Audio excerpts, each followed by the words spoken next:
Halo Sobat Bola Indonesia, apa kabar? Semoga semua dalam kondisi Baik, sehat, bahagia, dan selalu dilimpahkan banyak rezeki yang bermanfaat. Amin, amin, amin, amin. amin. Oke, kita akan ngomongin masalah prediksi Indonesia melawan Nepal yang merupakan laga penentuan apakah Indonesia akan maju ke Piala Asia atau tidak. Gimana Bro Ya, Ipung? Kira-kira Indonesia akan bermain seperti apa nih? ya, memang pertandingan terakhir Indonesia lawan Nepal ini justru ya tekanan psikologis lebih banyak di Indonesia Mhm, karena Indonesia harus memenangkan pertandingan ini gitu loh. mhm. Kita sedangkan Nepal itu kan sudah praktis tersingkir lah. Ya, Dia bermain akan nothing tulus gitu loh. ya, Nah, benar. sebaliknya Indonesia harus memenangkan pertandingan ini. Caranya ya tentu secara ini ya pemain Indonesia tidak perlu katakanlah terburu-buru dalam memainkan permainan, dan skema yang bisa ditampilkan oleh pelatih itu haruslah skema yang memang punya agresivitas yang tinggi gitu loh. Hmm, Bisa jadi skema yang dipakai adalah 4-2-4 gitu ya. hmm, Jadi tentu di belakang adalah kiper, sebagai kiper adalah Nadeo gitu loh. Nah, hmm, yang barisan belakang itu di kanan, melihat Asnawi kemarin bermain juga outperform, hmm, mending dipakai Rahmat Irianto. hmm. Kemudian di tengah dua itu bisa Fahrudin dan Rizky Ridho. Dan di kiri Pratama Arhan untuk juga skema serangan akan lebih ini ya, akan lebih mumpuni ya. Hmm. Seandainya juga mendapat bantuan dari Arhan. Kemudian di tengah itu bisa Mark Lok dengan Ricky Kambuaya.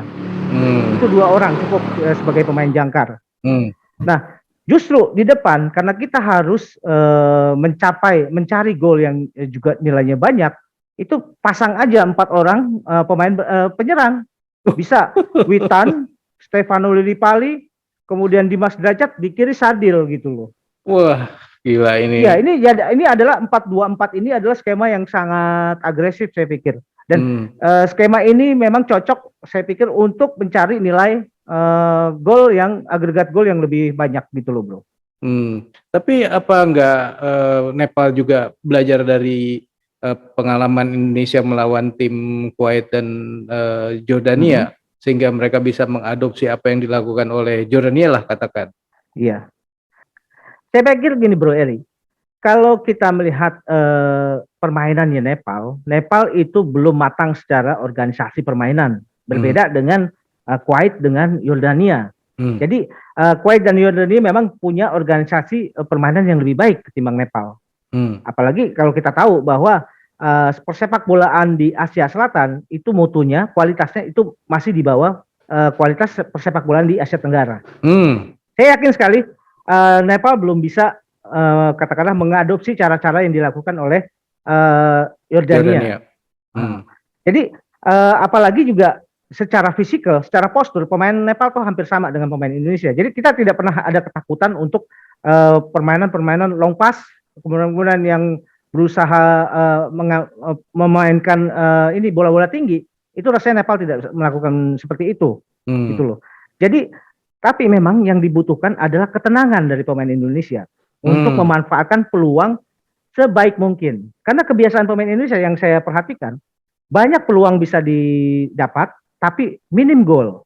hmm, Karena ketidaktenangan ini dan hmm, tidak efisien cara penyelesaian akhirnya gitu loh. Dan ini yang harus diperbaiki hmm, agar ini ya peluang yang banyak itu juga menghasilkan bisa dikonversi menjadi gol yang banyak gitu loh. hmm.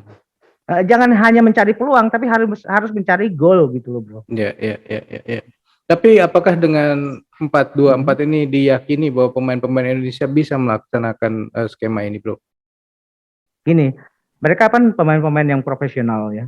Artinya Mhm, tentu skema-skema permainan yang biasa dilakukan di persepak bolaan, tentu mereka sudah mengerti ya. hmm, Apalagi pelatih Sintayong juga itu pelatih yang sangat mengerti mengenai ini ya potensi pemain yang mereka punya gitu loh. Jadi bisa saja kalau saya katakan bahwa 4-2-4 adalah skema yang agresif, bisa saja mungkin Sintayong punya penilaian yang berbeda. hmm, Misalkan hmm, dia tetap dengan skema yang sama 4-3-3 gitu loh. Tapi itu tetap tiga yang di tengah itu adalah tiga yang punya kemampuan untuk menyerang atau menjadi pemain yang ini ya membantu serangan gitu loh. Iya, iya, iya, Itu iya. memang ini tergantung dari kondisi yang terjadi di lapangan dan persediaan dan ini ya kedalaman skuad yang ada di Indonesia. Gitu loh. Oke, oke. Ini kan Indonesia ini kan kemarin kalah oleh Jordania karena kita di-press nih terus oleh Jordania ya. Apakah Indonesia Ya. perlu juga melakukan pressing kepada Nepal nih supaya Indonesia menang? Jadi gini, cara pressing di awal untuk mengacaukan build up serangan dari pihak lawan itu pernah dilakukan oleh timnas Indonesia pada saat di AFF 2000 Singapura kemarin waktu melawan Malaysia.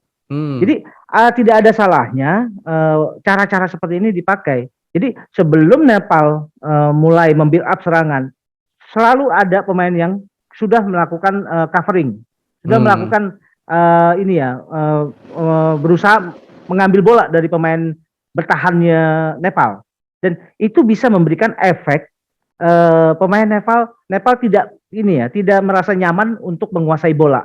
Gitu. Dan kalau mereka sudah tidak nyaman menguasai bola, yang ada bola akan selalu Dibuang-buang. lempar lambung keluar ke depan, dan itu sangat memudahkan untuk menetralisirnya gitu loh, bro. Bro, ini berarti Indonesia harus main habis-habisan ya, bro. Karena ini laga terakhir dan juga penentuan. Betul. Terlepas dari apapun hasilnya antara Jordan dengan Kuwait, saya sih berharap bahwa ini adalah pertandingan terakhir. Ini adalah pertandingan katakanlah bagaimana pemain-pemain Indonesia bisa menunjukkan potensinya gitu loh. Jadi bermain lepas, bermain sesuai dengan karakter Indonesia, bermain dengan dari kaki ke kaki, jangan bermain dengan umpan-umpan lambung. Itu bukan cara pemain Indonesia gitu loh. Oke. Oke, bro, berarti kita harus main dengan kaki ke kaki dan kemudian menghasilkan banyak sekali gol. Aduh, mudah-mudahan itu yang akan terjadi nanti. Kita doakan saja buat sobat semua.